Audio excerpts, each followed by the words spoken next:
Good morning, LBC Radio. This is Cory Rosen with the Story Podcast. Today I have a special guest. His name is Cory also, but Cory Paternoster. Cory Paternoster was born in New Jersey, but raised in Lancaster PA, where he began taking drum lessons at the age of 14. During his time in high school, he focused on drum kit and marching percussion, while also teaching himself bass and guitar. He went on to get his BA in music recording and percussion performance from Lebanon Valley College, where he also learned pedagogical techniques to further his already active teaching. Since then, Cory has continued to actively gig and teach lessons. Along with freelancing with other musicians, Cory plays mainly drums in power rock trio, Sun Not Yellow, guitar/vocals in emotional rock collective, Whose Hands Are These, and bass in punk and post-punk cult Northern Gloom.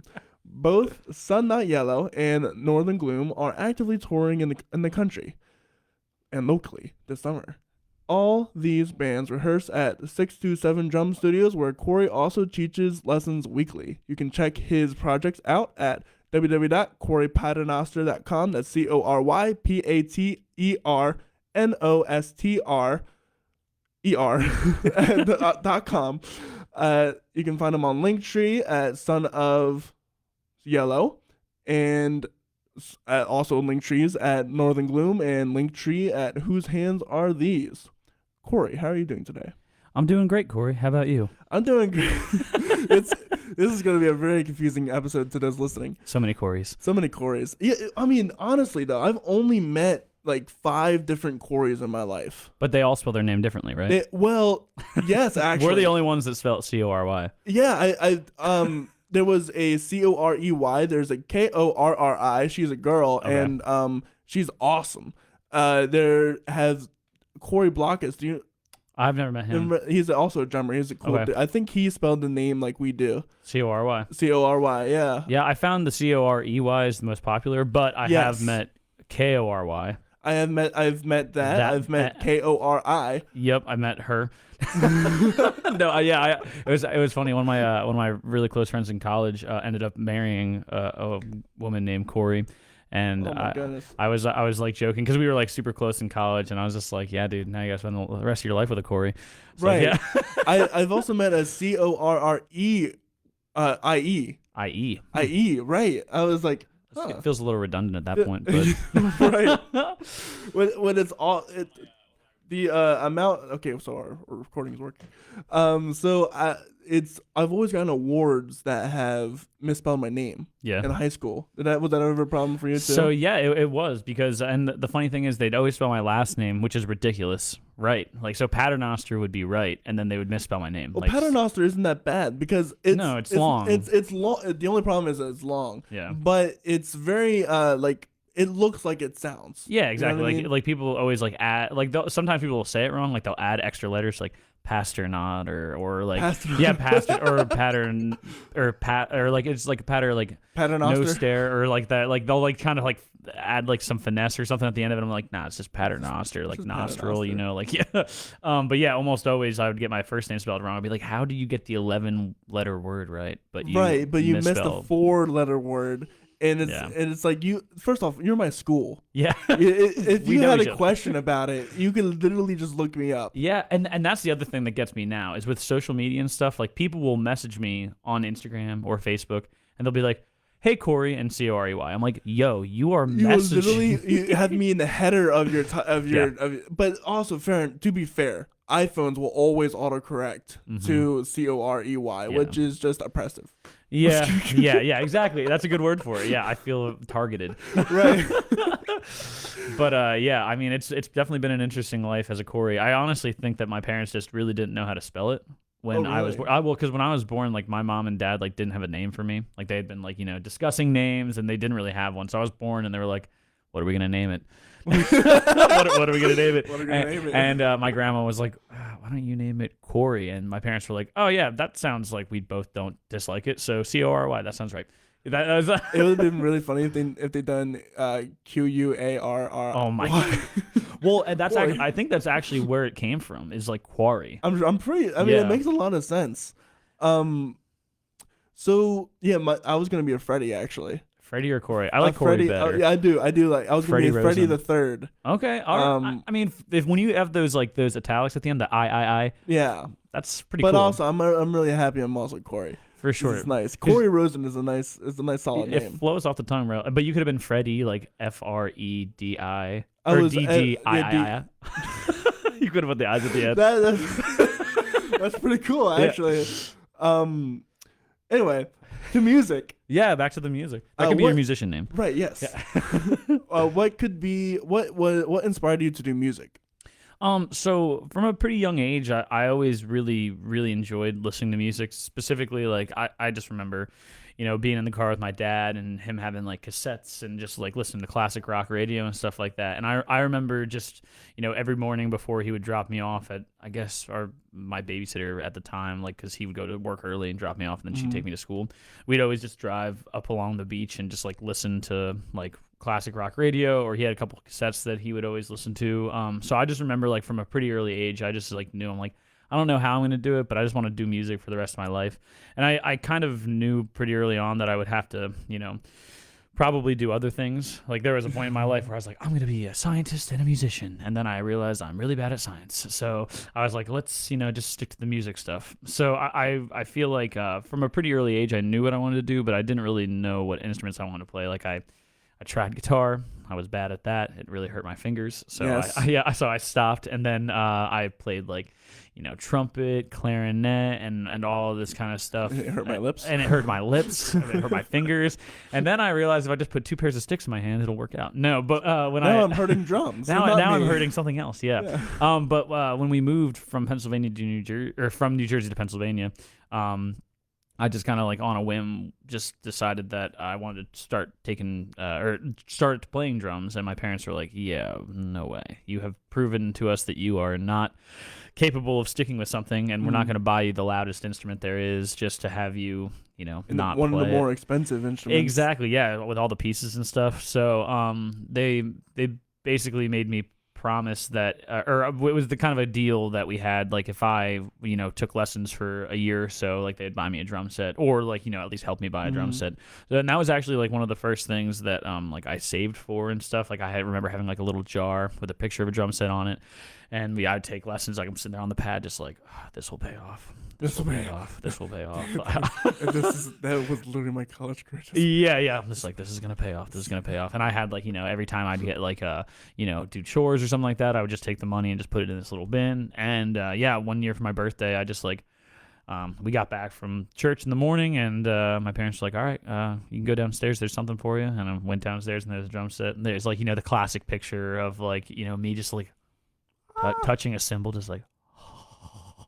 Yeah, so it was definitely worth the wait. And I tell my students that all the time now too, is like sometimes parents are a little hesitant to buy drum sets, and I, even as a drum teacher, understand that. So I would tell my students, I was like, you got to start somewhere. I was like, we'll play the drum set, but I'm going to show you how to play with good technique on one drum first, because that's really what it's about. Like the same technique that you play on one drum is the same technique you want to play all over the drum set for the most part. There's give and take. Yeah, is the way you play the drums. Yeah, exactly. And a lot of people think that there's a lot of arm involved, but really, like your arm, it's all wrist and like phalanges. And so for me, I always try to explain to my students, especially when like they start like when you play your first song, like you just get so excited. So like it's a lot of like almost like flailing like with the arms. So I'm always like, make sure you still have that same good technique, but you're using your arms to move around the kit rather than using your arms to get that same stroke that you've been working so hard to develop on one drum. Because as soon as they go like this, like to play like an actual beat, they're like, oh. Yeah, it's the rebound strokes is what you gotta really focus on it. And you can't rebound, or your rebound is going to be insanely if you're just doing this all over the place. Yeah, for sure. And I mean, that's like one of the first things we talk about in my lessons. And I can't remember back to like my very first lessons with my drum teacher. I have like some notes that I found in my old notebook of like what we did our first lessons and stuff like that, which has been really, really helpful for me, as a teacher as well. But that's one of the first things that I teach is just like, okay, what does the stick do when you throw it down? No matter what, even with bad technique, it's going to bounce. You know what I mean? You got to utilize that, or you're going to be like, struggling. Like you got to make sure that like that stick is designed to work for you. It's not that shape because it's cool looking. No, it's that shape because it's like a it's utility. a tool. It's a tool. Yeah, it's exactly. literally a tool. Yeah. So it's a lot of like talking about rebound, and also even with like older students, like reminding them like, hey, make sure you're using that rebound. Like it's really because it's really easy, and you can hear it with the sticks too. And you can. Well, you have like your Too hard tight. grip. Yeah, you have to keep it. That was one of the hardest concepts I had to learn as a percussion major was that you have to keep it loose and keep your fingers like kind of in control of themselves. Yeah, even if you're not using the fingers in every single stroke, at least It's keeping them gonna- on the stick yes. is going to help in the long run. Yes. Because eventually you will use them.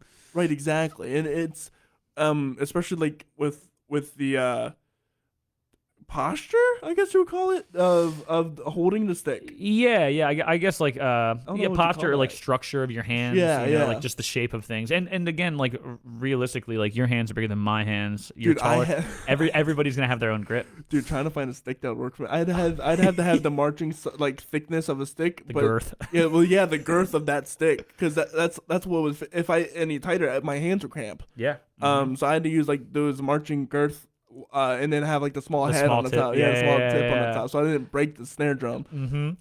Yeah, and I feel like a lot of times, like, and you probably noticed this as well, like as you were kind of like learning about things. Like I feel like if you squeeze the stick too hard, and this sounds silly, but then you tap your head, right? That's how you can tell if a stick is dead or not. So if you like squeeze the crap out of a stick and then kind of just hit your head, you won't hear a pitch. But if you're loose, you'll hear the pitch of the yep. stick. And I know I always like I'm like, just tap your head, and they're like, what? I'm like, trust me. Trust me. And don't beat the crap out of yourself. Then they go to their parents. Watch this. Yeah, watch it. Look what he had me do today. Yeah, no, like, but it's like being able to hear that stick has a pitch and it resonates. Like that's what also helps the drum to resonate too. I didn't know that. Yeah. So like if you like just like hit a stick with like a loose enough grip or a relaxed grip, like it'll actually like have a little bit of a pitch to it, and then if you squeeze it, you can kind of tell when the pitch goes away.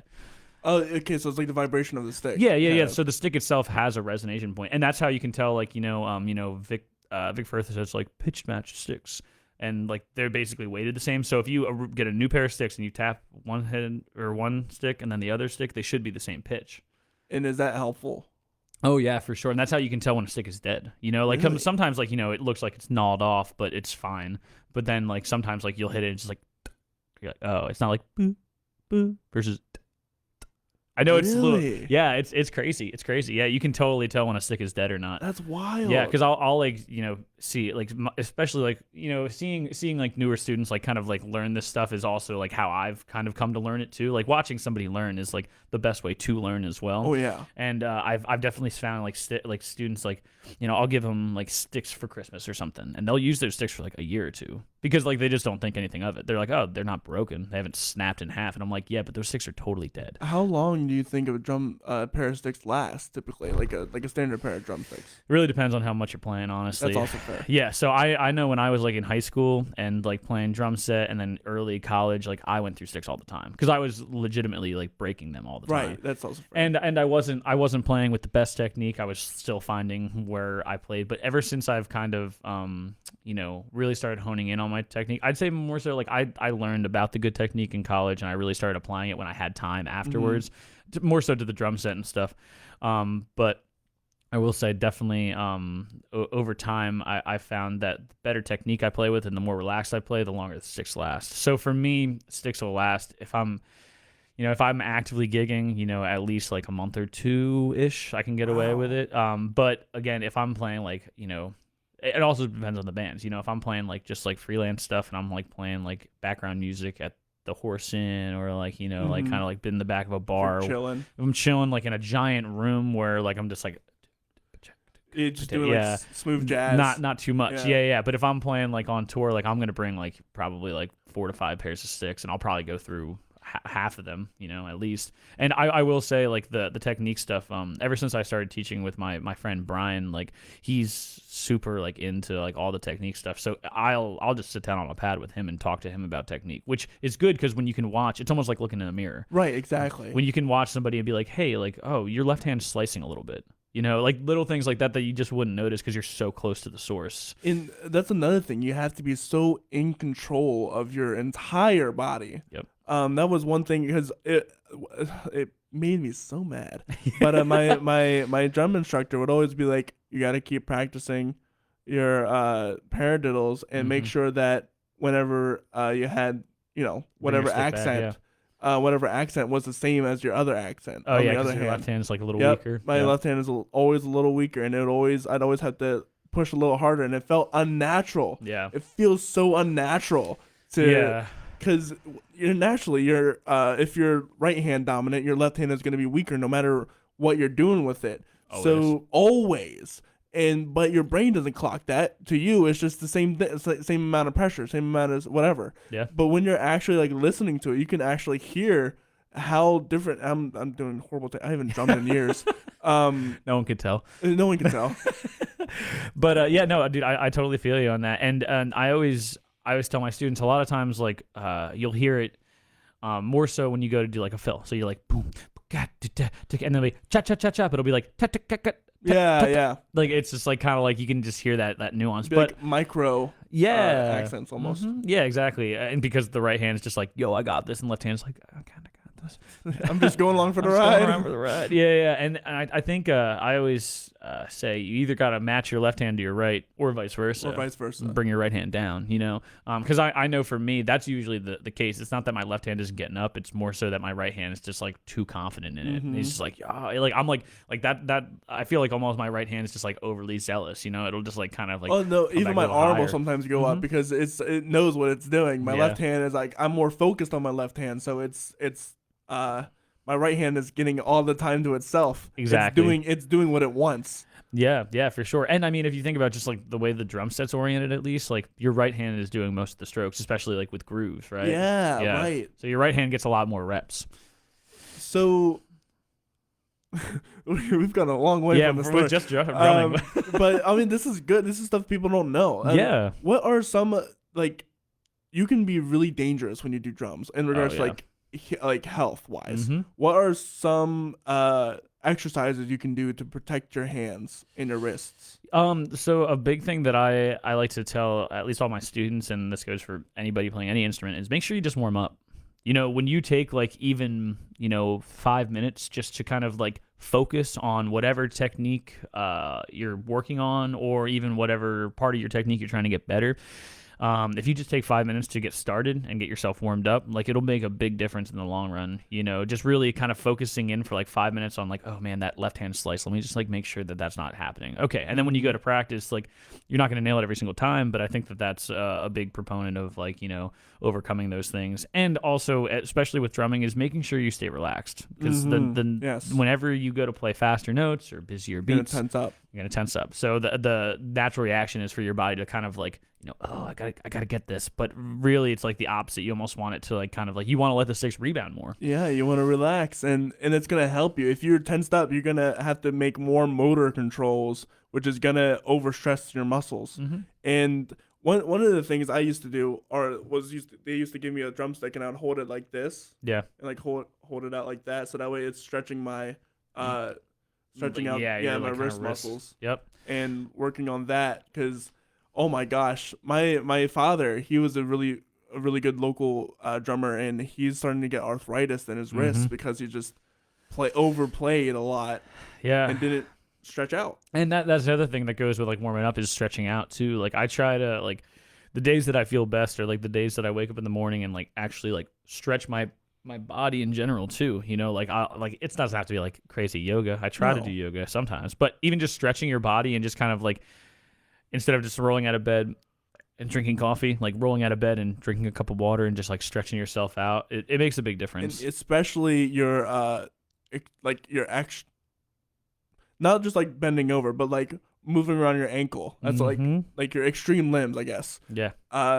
Because working on the pedals is gonna destroy, and it's gonna build so much muscle. But you gotta make sure that they're nice and loose. Like you just rolling your ankle around is gonna be what you're gonna feel way much more comfortable, and you're gonna be way looser and more relaxed. Yeah. If you don't stretch, it's gonna make you tense up regardless. For sure. And there are some days where I like I'm not perfect. I forget to do that kind of stuff. Well, and everybody then, does. Exactly. And then I feel like I'll like, teach, and I'm not really teaching anything super difficult or beyond me like every single day, So like I'll like use that as an excuse to warm up, and I'm like, yeah, I'm just like, I'm like, this is not a warm up, because then like, later in the day I'll teach like a double kick lesson. I'm just like, oh my gosh, like I'm just like, I'm not ready for this. Like I'll be like, just like, let's just play around for like a minute. Like I'm like gonna warm myself up while they warm themselves. I'm like, have you played today? No. All right, cool. Let's just play a little bit, because like you got to make sure that like your body's prepared for that stuff. Yeah, you're loose. You're having your correct posture, because you got to get into the space. Because even posture, like drumming is, it's important you have really good posture, because if you're hunched over like this, you're not going to be able to have the reach versus for sure. sitting straight up. I'm pretty guilty of that too. Like my one I did my internship at this place called Noise Little Critter, and it's with this guy named Mike Bartzik, who's an incredible engineer, but he's a really, really amazing drummer too. Actually, he was in a lot of like Philly punk bands in like the late 80s and 90s, and the one thing he always like says to me is just like, yeah, dude, he's like, you play with such bad posture, because like when I get really into it, I like kind of bend down, bend down into it. Yeah, I kind of get like a little low, like I kind of like, and he's like, yeah, dude, your posture is like awful. So I always hear him in my head just like, sit up. I'm like, oh, okay. Okay. Right, Even yeah, right. Even now, I'm like, okay, now, like, gotta relax and sit up. And that was one of the things I hated about band class, was the chairs that forced you to sit upright. Mm-hmm. They were so uncomfortable if you didn't. Yeah.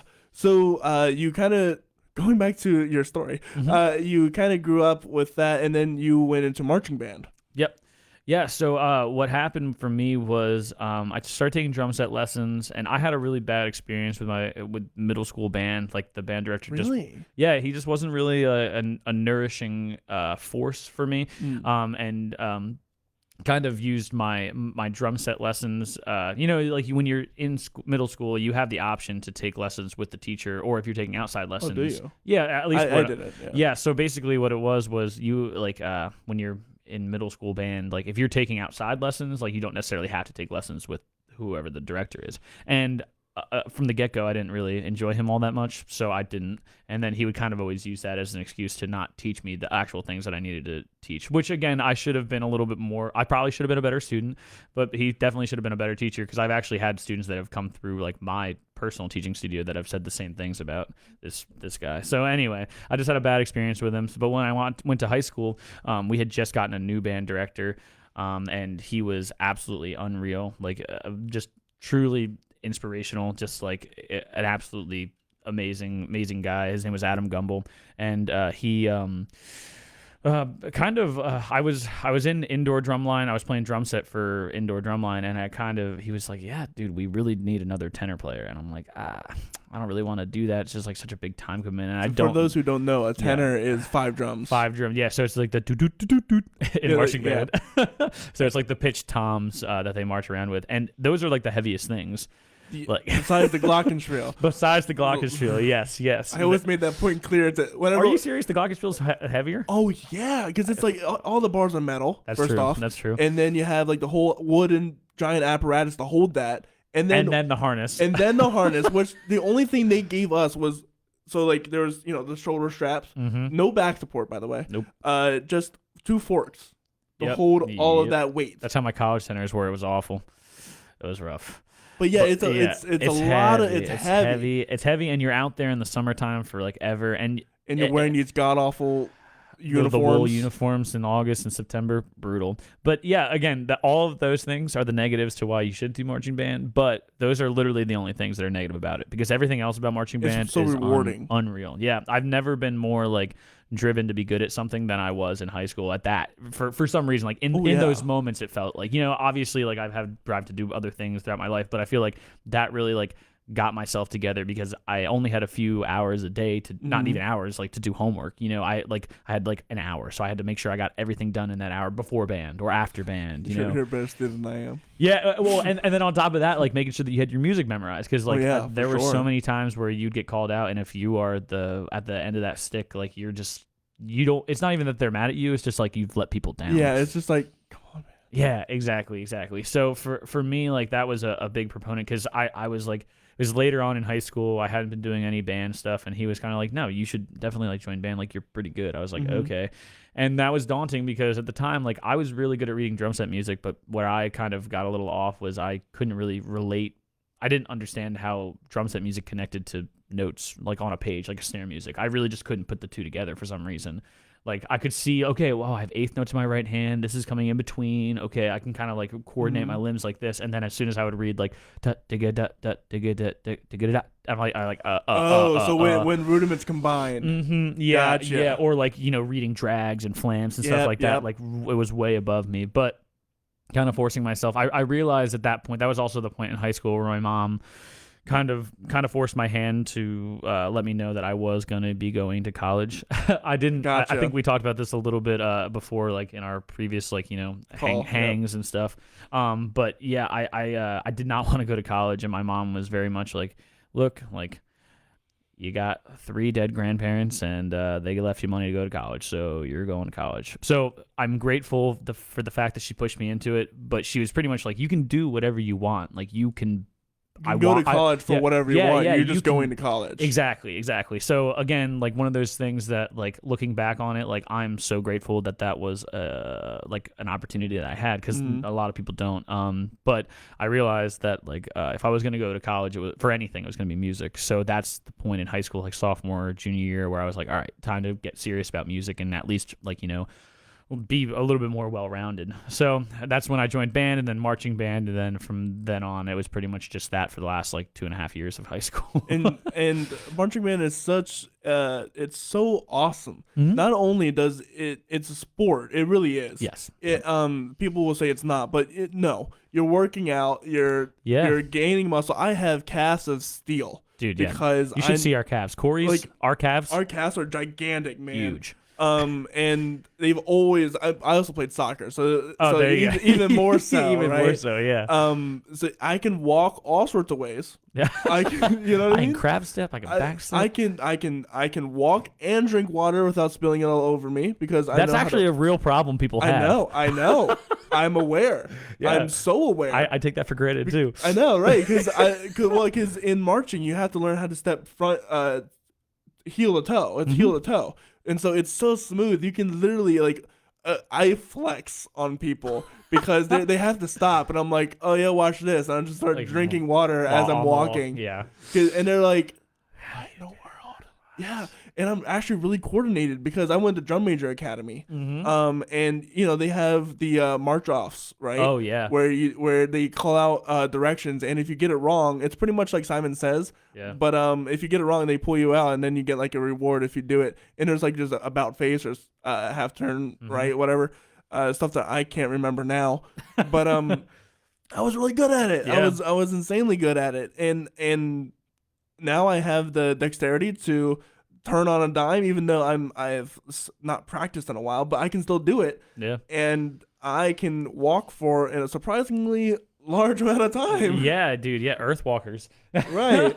Yeah, I loved it. I will say that, like, I have students that come to me and they are a little hesitant with doing marching band, and I get that because it is a huge time commitment. And I found that a lot of younger people these days, like I don't know about you, we're probably like just on the cuff of the same generation, but I feel like for me, like when I found something, that's like all I did. I wasn't really doing, like, I was doing band or I was doing like volleyball and drum set, and then I kind of like transitioned from volleyball over to like marching band full time, and then that's pretty much all I did. Like I was doing 1 or 2 things. You know what I mean? Like everyone else kind of doing everyone else. Yeah, exactly. Nowadays, like kids have like they're playing like 2 or 3 sports. They're taking lessons. They're taking piano lessons as well as drum lessons, and that's totally cool. I understand that parents want to keep their kids busy, but sometimes I feel like it's burnout. Yeah, and it's like quantity over quality. Like exactly. It's like Bruce Lee said it best. I fear the man who has practiced that one kick 10,000 times than a person who has practiced every single move once. Exactly. You know what I mean? Yep. And it's so true that because I was almost kind of like that. I did sports. I did soccer. I did band at the same time. I did theater as well at the same time as well. That's a commitment too. Yeah. Well, that was, and I had to quit one of those when I decided, I'm actually getting the lead for Shrek. I'm going to be Shrek. Wow. Nice. So I had to choose one, and I was like, well, obviously I'm going to be Shrek because that was the meme back then. Anyway, so and I wasn't doing that well in soccer. I was just junior varsity, and I was a defender. Yeah, but it was fun, but you weren't getting a ton of playing I wasn't time, getting a ton of playing. Oh, I did get I did get. Well, I guess for a I got a JV, decent yeah. amount of playing time, but it was more of just that. Well, this is tiring. Because Yeah, I was fit as a kid, but I didn't have that endurance to go on for a the long stamina, time. The stamina I was fit, but with soccer you got to run all the whole time. time, Yeah, and the whole time.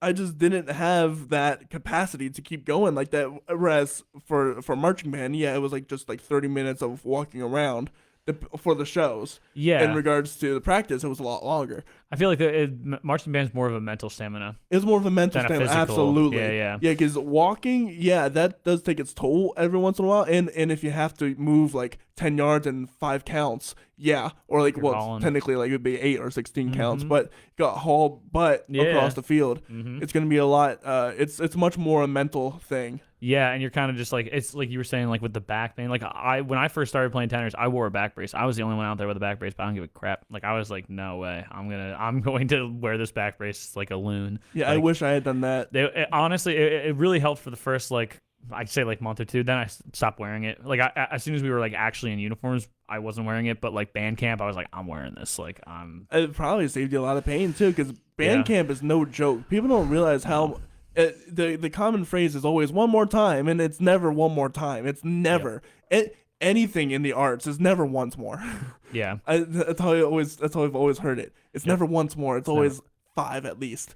Yeah, and then you hardly ever get water breaks and that's not the fault of the teachers. That's just the nature. People forget. Yeah, and you can't really like there's like a. Kind of like in any sport too, like there's a flow to it. There's a flow, yes. Like you have to like get this amount of reps in, or you have to like okay, let's do this start point to this end point real quick. Yep. That wasn't that good. Let's do it. Yep. Let's do this again. Like okay, you always had your hit points, like within openers and ballads and closures and stuff.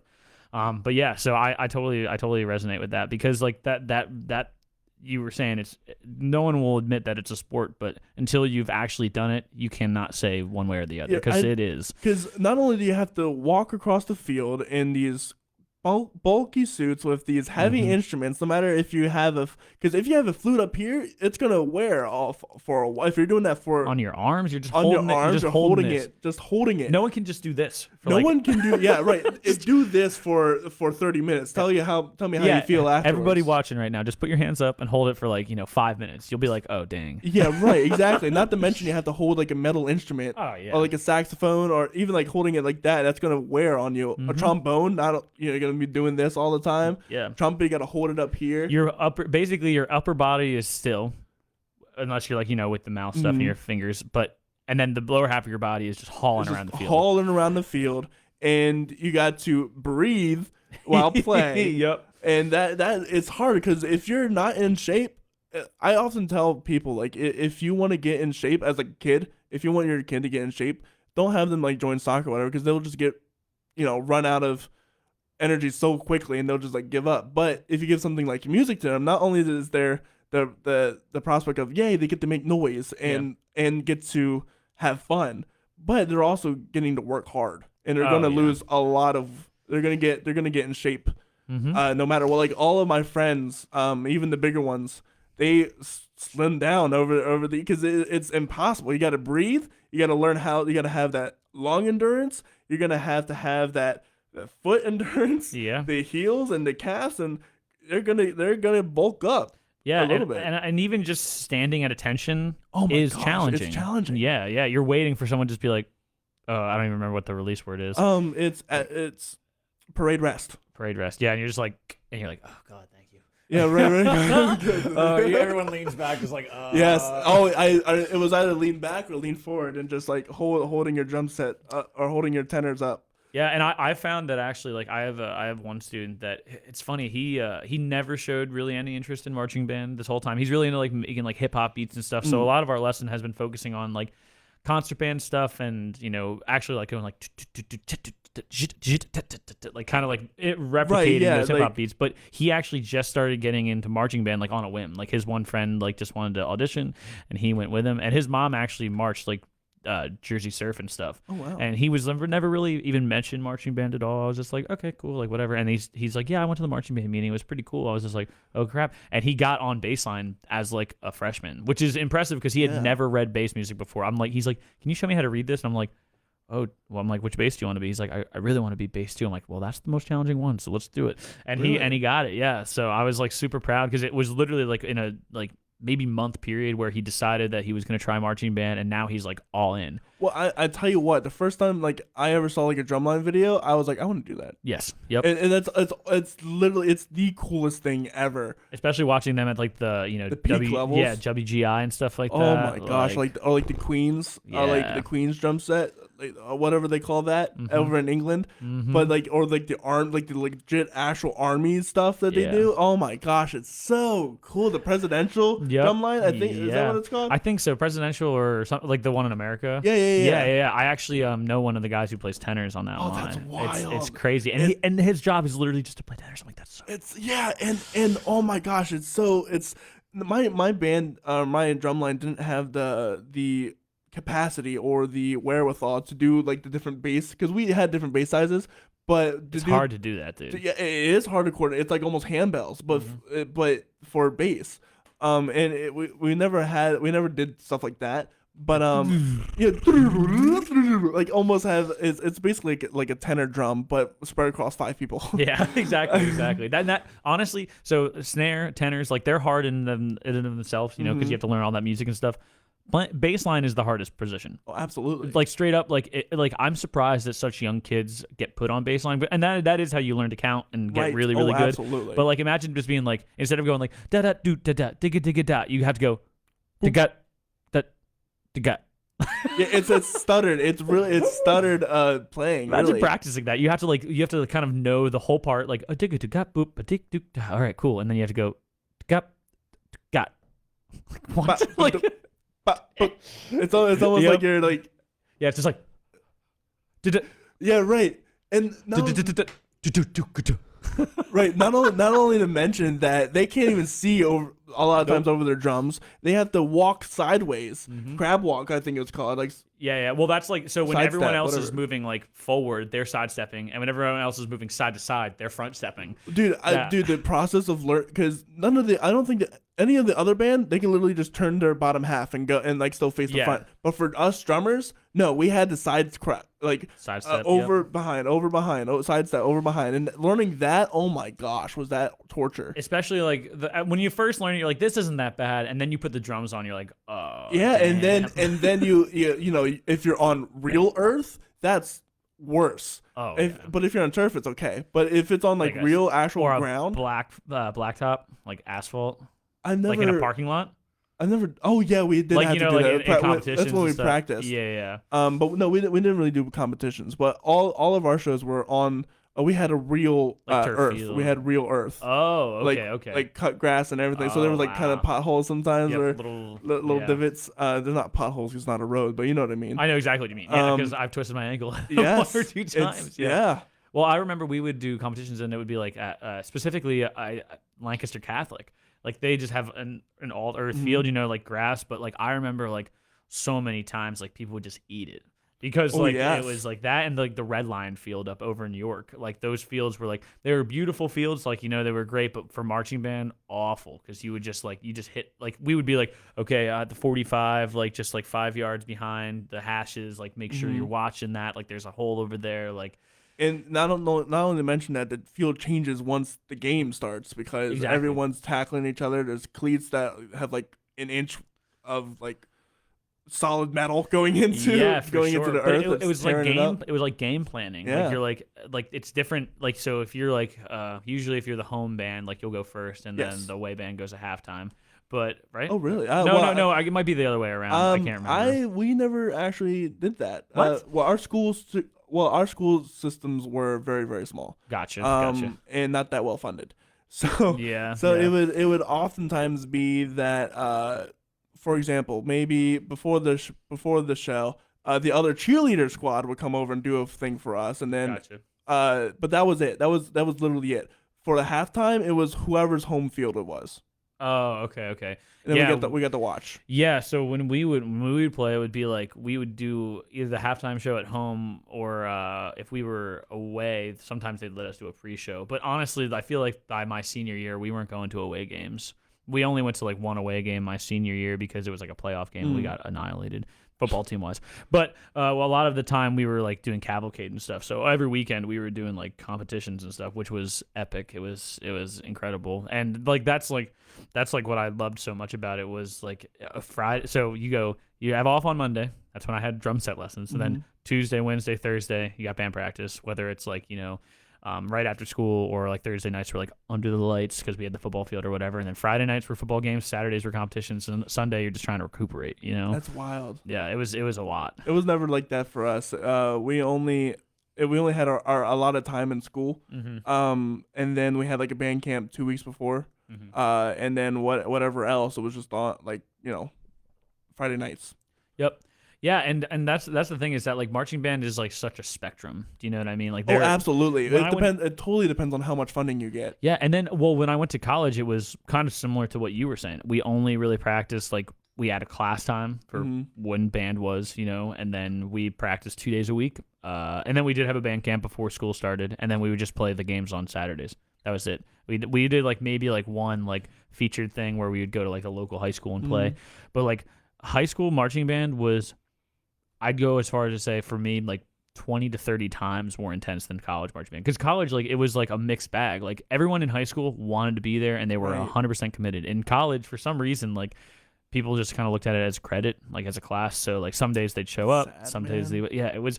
And there were definitely, like, moments where it was like, but there were moments where I would, like, watch back the college show and be like, yo, I feel nothing for this. But if I go back and watch my high school shows, like even the two that I was a part of for the outdoor season, like I get chills because I'm just like, just so much effort was put into it.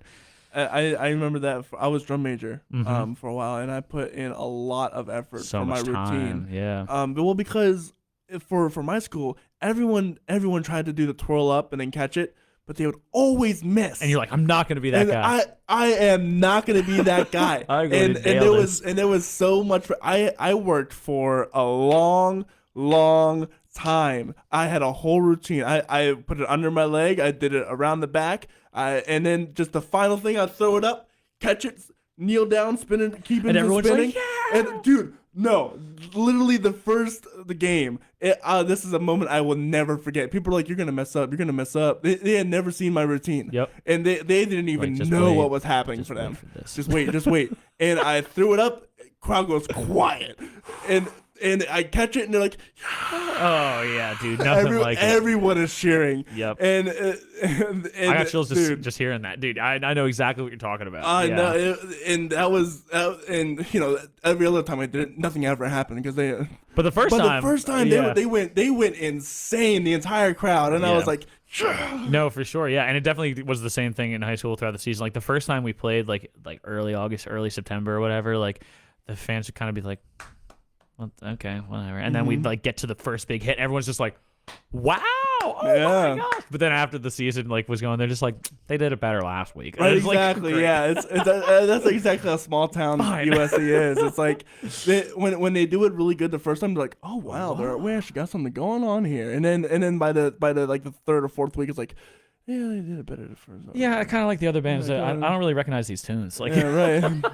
Yeah, because and that was the other thing is the difference in college versus high school was high school like I was so fortunate because Hempfield like music program was amazing and well, dude, honestly, I'd even go as far as say most of the major high schools in Lancaster put their money where their mouth is when it comes to music, like Manheim Township, Hempfield. I've noticed that. That wasn't the case for us. Yeah, but where did you go to high school? Oh, I went.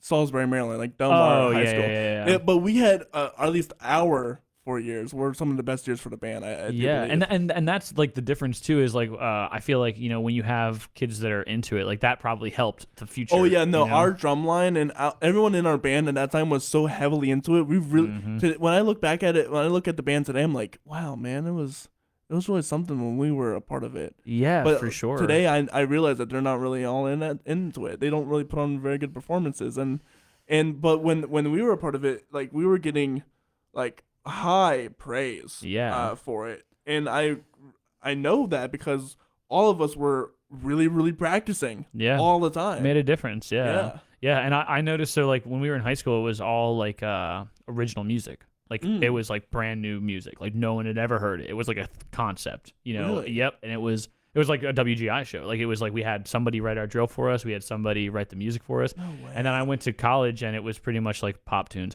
which again, we did a pretty good job with. Like I thought the pop tunes all well, the way. no, and that's kind of what a lot of marching band is, and I understand that. And I thought we did it pretty well for, you know, only practicing 2 days a week in college and it being like a class. There's only so much you can do when the teacher is like, you know, doing everything. Right. But it was just like a different experience, like being like, okay, cool, we're playing Creep for marching band, and versus like I have to like listen to this song, and even if it's the MIDI track, like I have to listen to how my part fits in with the this completely different song that I've never experienced before. So that was always really cool, like bringing something like new to life, because again, like sometimes people were like, wow, this is incredible, and sometimes people were like, yeah, I didn't hear any like Beyonce, and I'm like, yeah, well, that's the point. Yeah, that's the point. Yeah, that's kind of the point. I'm like, just put that out of your mind for a second. Yeah, right. Give me 10 minutes. Right.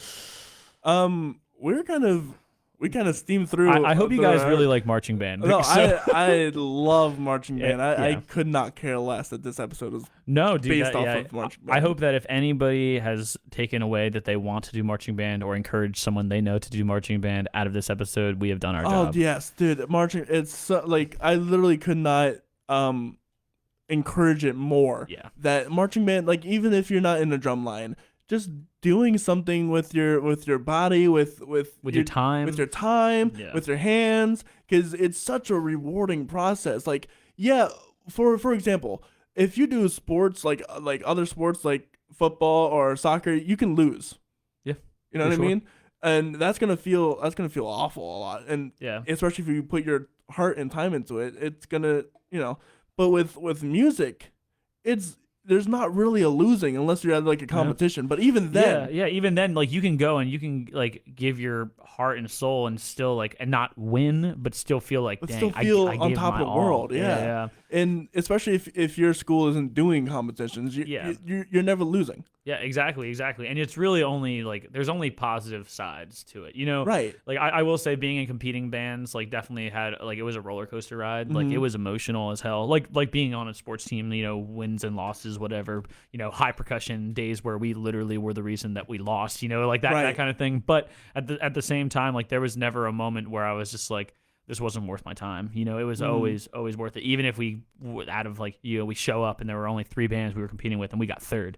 Still worth it. Still worth it. So much more fun. And you get because you not only do you get to perform, but you also get to watch other people do their craft as well. Yeah, for sure. And that's the other thing is like meeting and like having common talk. Like we literally have never talked about marching band other than briefly in our pre-phone call, and we literally just talked about it for almost an hour. Exactly. Because that's how important it was to both of us. Yeah. Even on 2 completely different ends of the spectrum of marching bands. Right. Which is crazy. That's what I'm saying. Like even if you were like top of the line marching band or just I would consider Delmar at the time would be bottom of the bucket, because we only had like 30 people. Yeah, and I know so many other people that have like hundreds of people in their high school. By the way, yep. But all of us was just 30 people. We made it work, and the community was just they weren't supportive in money, but they were supportive in support. and the community was better for you guys being that. Right, exactly. It, you know? It brought us more together anyway. Yeah. But ending off our radio time, you are a performer in many bands. So we have a few songs from them. Do you want to introduce one of them? Yeah, so the first one is called Hot Commodity by Sun Not Yellow. This is a band that I played drums in. We recorded and tracked this all ourselves. I guess it was, I can't remember the year, probably like 2018, and we released it in 2019. So it's off an EP called Howard, Ohio, which is our first attempt at a concept album. So basically the concept at the time was it was almost like we end up in a world where we are not connected anymore, like via like cell phones or internet and everything like that. And we're basically trying to figure out and catch our bearings as far as like, you know, separating ourselves from, you know, what people are telling us to be, essentially, or kind of like, being fed, because it's like that's that weird gentle line of like it's like unplugging yourself from the matrix. Yeah, exactly. And also, like, I feel like a lot of times it's hard to know exactly how you feel about something when you've been raised by people who have Opinions and biases. Yeah, exactly. So it's kind of like separating yourself and being like, okay, well, this is the situation. What do I think of the situation, me personally? Like, so this is called Hot Commodity by Sun Not Yellow off of our EP, Howard, Ohio.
And that was Hot Commodity by the Sunflowers? Sun Not Yellow. Sun Not Yellow. Sun Not Yellow. I do like that name, though, the Sunflowers. Oh, the Sunflowers. Those are actually two dudes that I've been playing with since I was in college. We met each other when we were like 18. We played in other bands together, but this is probably like my biggest passion as far as like drumming goes. But we're going on tour. We're hitting Ohio, so we're doing like Pittsburgh, Cleveland, Chicago, Milwaukee, Minneapolis. Going to Nebraska for the first time, Lincoln, Nebraska. Yeah, and then Kansas City, Memphis, Nashville, and Charlottesville. When's that? That's at the end of August. At the end of August, okay. Yeah, so that'll be August 4th through the 13th. So we'll be announcing that tour here in the next couple weeks. Do you have any other shows with any of the other bands locally coming up? Yeah, so with Sun Not Yellow, we'll be playing, we haven't announced this yet, but we will be soon. We'll be playing at Phantom Power in Millersville on August 18th. That's a Thursday. And we'll be playing with a couple local bands, a band from Philly too. So that'll be a good night. And then another local show that I have is July 29th, I think is a Friday. That's going to be our Northern Gloom album release show.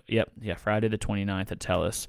And that'll be with the bands Faux Fear and Kalimar and the Garland of Arms. They're that's an intense name, but they're awesome. So they're from Scranton, and then Faux Fear is actually a band from Reading. So around here, cool. Yeah, they're really cool. So that's July 29th, and that'll be the Northern Gloom album release show. And those are the main local ones that we have. Give me some genre context to the bands. Yeah, so for Sun Not Yellow, I guess I call it power rock. It kind of reminds me in a way, like I think a big inspiration for us is the band Pavement. So it's kind of like angular guitar melodies and stuff. Like it's very like riff oriented, kind of like I think the actual music is just as important as the melodic content. Usually for me, like a melody is really what brings me into a song, even if it's a simple drum beat over top of like just an awesome melody really drags me in. But with Sun Not Yellow, I really feel like a lot of times with this band, we write the music first. Like we'll write the entire song and then we'll write the lyrics later. Gotcha. So yeah, Jesse, the guitar player, like in other bands, like he almost always would like, write a lot of the lyrics, and he still does a good bit of the lyric writing. But at least for that EP, we actually all wrote the lyrics together, which took a long time, but it was definitely worth it. Yeah. And then Northern Gloom is kind of like 80s post-punk, so I would kind of describe it. Bands would be like kind of like Joy Division and Killing Joke and like The Cure and stuff like that. So kind of in that realm. And that band is kind of more so geared for like really driving like tom beats and really like simple chord progressions, but like very like open quarterly, as in like there's like fifths. Yeah, exactly. Power So like chords, power chords are like just like different tunings where like it's like kind of like 2 to 4 notes throughout the whole song, but the guitar is like doing all these different melodies within it, and we're just kind of like laying a driving foundation for that guitar part to kind of soar over it. And like the guitar player and vocalist Michael Stipe, not of REM, of Harrisburg, he does a lot of like the lyric writing and the songwriting, and a lot of times like he has like a vocal effect pedal that kind of like saturates his voice, so it's a very kind of like ambient, kind of like saturated sound. So that's like kind of the post-punk cult that I'm in. And then for Whose Hands Are These, I kind of, the way I describe it is it's emotional rock. Definitely, could be labeled as emo, but I think we kind of have a little bit more rock tendencies in us, like Led Zeppelin-esque. We have Led Zeppelin-esque moments. Not that anyone can ever be Led Zeppelin, but right. It's like that kind of mixed with. I think that Pennsylvania has a really really cool like emo punk scene, like the Menzingers, Tiger's Jaw. A lot like not Joyce Manor's from California, but they've had Pennsylvania members throughout their time. So yeah, just like stuff like that, I've really gravitated towards for this band. And actually, the song that we have queued up for Whose Hands Are These is a song called "Hurt Me to My Soul" that we released back in October. And actually, we have a show at the end of August at Zootropolis. So Whose Hands Are These will be playing with Tyler Burkhart and Well Wisher on August 26th at Zootropolis. So cool. That's Zootropolis is an amazing venue if you've never ever been. It used to be a cinema house, but they replaced like a lot of the cinema chairs with like couches and everything. So it's so nice. Yeah, they have some of the best brunch in town.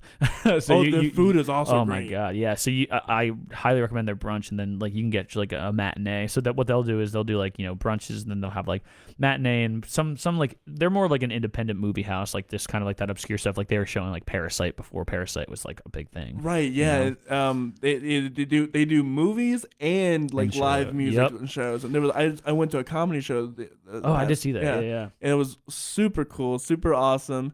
You should definitely check them out if you want a unique experience. Yeah, most definitely. They do this thing called Steal Your Sundays, where they have like a dead band that comes in. Yeah, it's all just local dudes who just love the Grateful Dead, and they're all, for the most part, from Lancaster whereabouts, and they just get together like it's like once a month, and it's just called Steal Your Sundays. They just Steal Your Sundays, and they play for like 3 hours. Wow. And I'm not even kidding you, dude. Those guys like are just that into the Dead that they can just get together and do it. I think they basically have a set list, and they all just learn it and come together, and they just absolutely shred.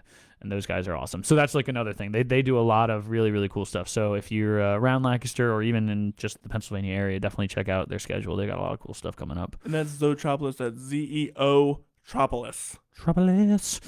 It's COE, not Z. ZOE. Yeah. ZOE. Tropolis. Yeah. So this next song, Hurt Me to My Soul. What's it about? So this song is actually a song that I co-wrote with my friend Jeremiah Kreider. He actually is a poet that I went to college with. Him and my other friend Jared Goss, both of them are like really awesome poets. So sometimes if I'm like kind of caught in a rut, like I'll just kind of text them and be like, hey, do you guys have any like, you know, words or like, you know, poems that you're not doing anything with that I can just like, you know, kind of take some ideas from? And this actually was a song that I demoed out with like I guess it's like 80s like fake drums, and like I wrote this whole song like just kind of on a whim. I was just kind of like hanging out in my basement, and I just like used like these 2 or 3 lines that Jeremiah had, and then kind of like went off on them. So to me, this song is kind of about and then we ended up rearranging it with our full band, and to me, this song is kind of about realizing kind of how you impact people and how you can easily you know, hurt someone without realizing it, and how you know, as humans we all have, you know, wants and desires, and those wants and desires are different than the actual needs that we have. So the needs are, you know, the, you know, needs to me are kind of like things that you can't go without, like, you know, certain relationships, certain friendships and stuff like that you just like need in your life. Food, water, and something. Food and water and that stuff too, but more so like, because I feel like almost that stuff is something that we just have. Duh. Yeah, Right. exactly, and we definitely still need those for sure. But like, it's like almost like the food and water of like life. Right. You know, like the people that you surround yourselves with, and the things that you choose to like, you know, utilize, spend time with and stuff. So this is kind of like going back and forth between the things that you want and the things that you need, and kind of trying to figure out what that is. And with that said, this is Hurt Me to My Soul by Whose Hands Are These?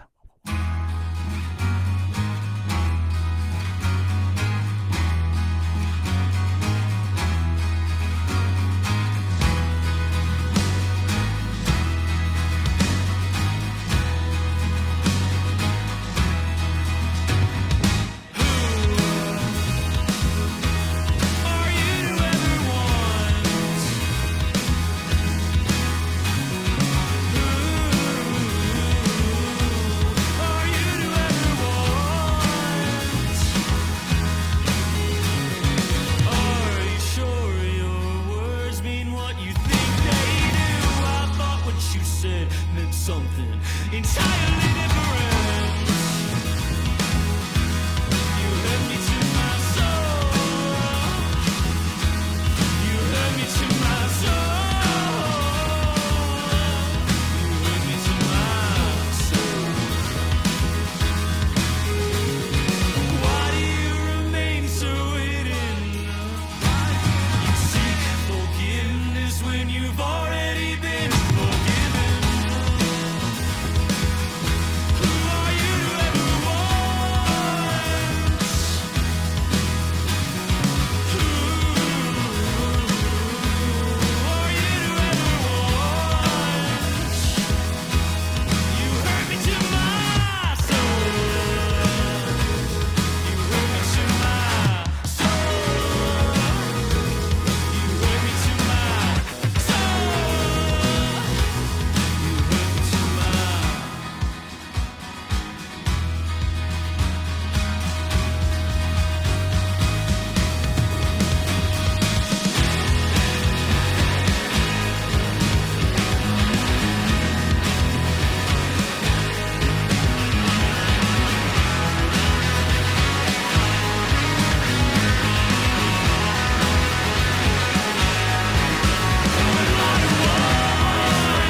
And that was Hurt Me to My Soul from the Blue Nuance EP by Whose Hands Are These? Where can they find your bands?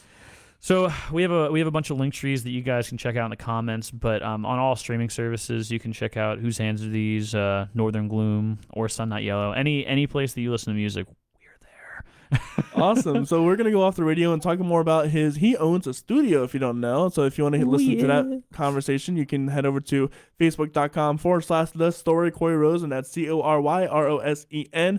You can find us on all streaming platforms, which by searching the same thing, The Story Cory Rosen. That's CoryRosen. I give so much crap to people who can't spell my name, and I can't spell my I name. was gonna say you were gonna add an E, weren't you? Right. Well, no, I'm almost dyslexic. I'm dyslexic.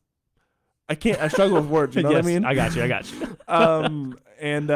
So yeah, if you make sure to follow, make sure to like us, make sure to share if you really think that other people should enjoy it, because that's how we get most of our support is through you guys sharing. Thank you guys so much, and we're gonna get you guys back to the radio.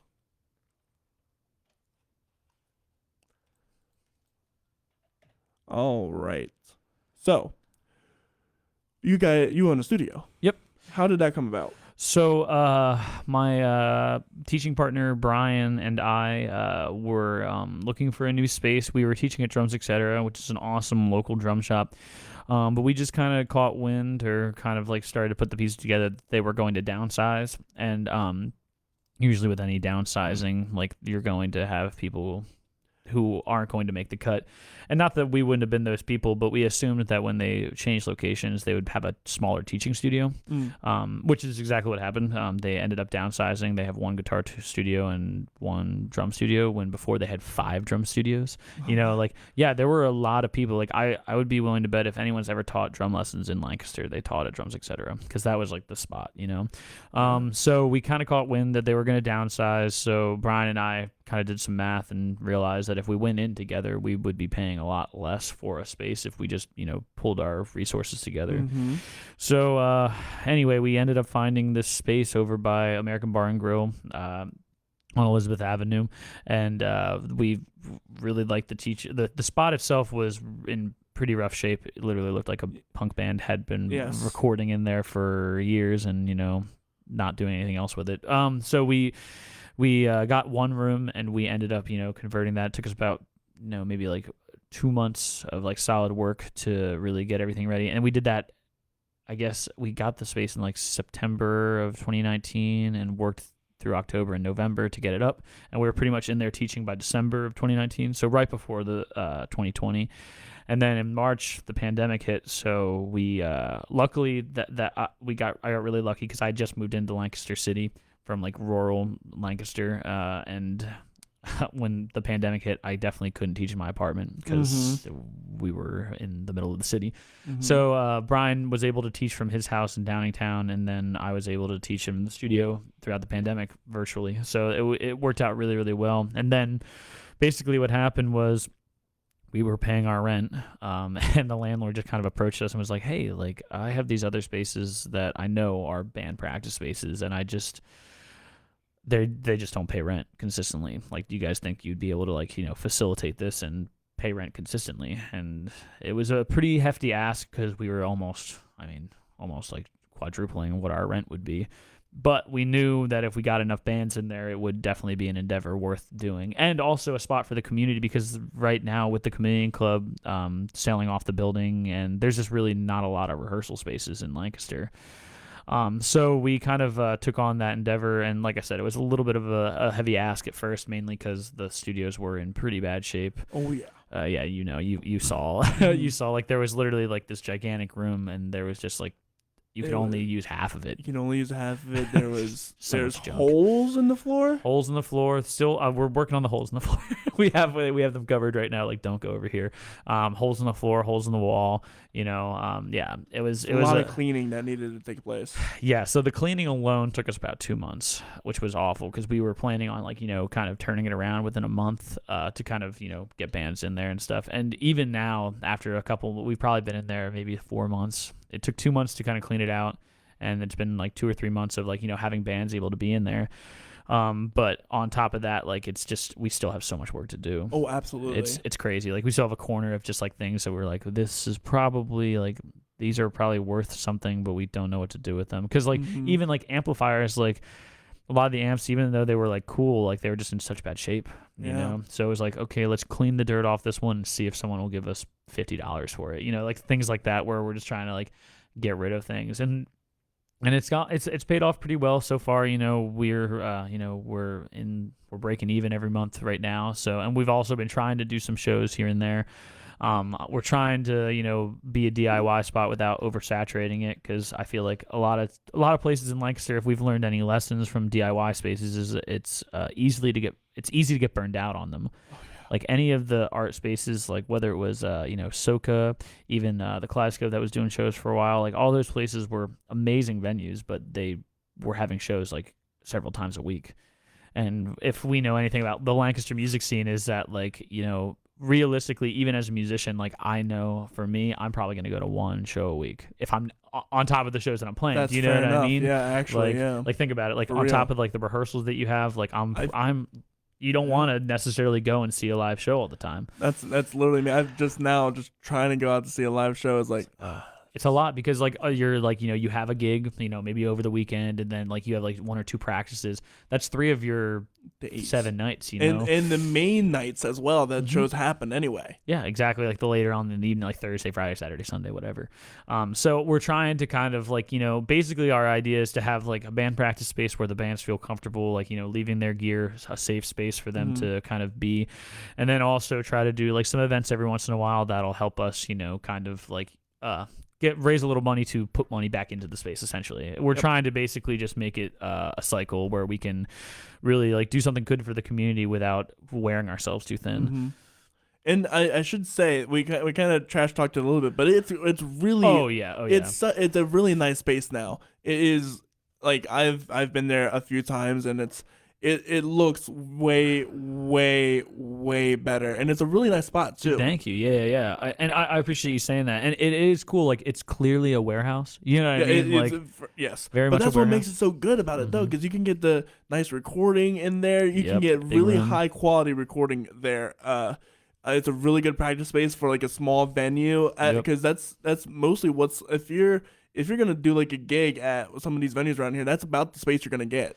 Yeah, for sure, especially for bands that have never been in Lancaster before. Right, like, you exactly. know, like you can get some pretty big touring acts through like Tellus and stuff like that, but you got to know who to talk to. Yes, you know what I mean. Like Tellus is a hard get bargain. Sometimes. Yeah, it's almost like Chameleon Club level for sure. And then once you get in there, like, you know, it's good, but and you get paid well, but like you're only going to be able to play there a couple times a year. Yeah, so especially like for Lancaster, it's a good thing to have where you can like kind of like, you know, not play by your own rules, but like, you know, you can have like a touring band come through with a couple locals and be able to like, you know, give them enough money to get to the next gig, you know, that kind of thing.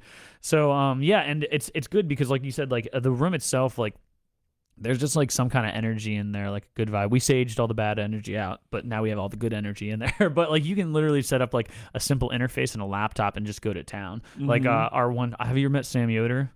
Not yet. Okay, yeah, he's one of the guys from Big Boy Brass, but he actually just started his own project, and he kicked it off by doing a live session at the space. And he literally just set up his interface, you know, and his laptop. I gave him my studio monitor to kind of have on stage with him to kind of just like reference track. But they set up on that little stage, and basically like did a whole live session in that room. And he was like, he brought his own microphones and stuff. I gave him some of mine to borrow, but he really just like nailed it. And again, that room just kind of has an energy to it. It's very lively. It's very lively, and it's a nice spot for photographs as well, because there's a nice back nice brick wall, and it's you know, when the lights come off and with the lighting stuff you have, it's a pretty cool spot to just jam out. And you guys have plans for that coming up. You want to talk about that? Yeah. So basically, our right now, if you are interested in it all, like, you know, in rehearsal spaces and stuff like that, you can just contact me at Cory Paternoster, you know, on Instagram or Facebook or whatever, and I can try to get you into one of the rehearsal rooms we have. But we also have like, you know, a couple shows. We don't have anything on the books right now that I can think of. We have some stuff coming up in like September, and we're trying to book some shows out for that, and we're just trying to get the ball rolling. So we're gonna call, I think we decided that we're gonna call it the Upside. It's gonna be the name of the kind of entity. So upstairs we have like basically like one giant rehearsal room and then 2 other rehearsal spaces, in addition to our teaching studio that's kind of just for Brian and I to teach our students and stuff. But yeah, so we're just trying to get this ball rolling for Lancaster and the community, and just try to get some like really great musicians to kind of come in and utilize the space. I think that our goal is basically a good space for people who want to be doing the right thing, and just kind of trying to get people to give people an outlet to be able to make their music and progress, because Lancaster, like we were talking about earlier, it's got such a cool music scene, and there's not a ton of places for people to be loud. Mm-hmm. Yeah, that is one of the few places that you can actually just go to town. Rail. Oh yeah, you can be going as late as you want to. It's all zoned industrial, so you can be like there's no residential.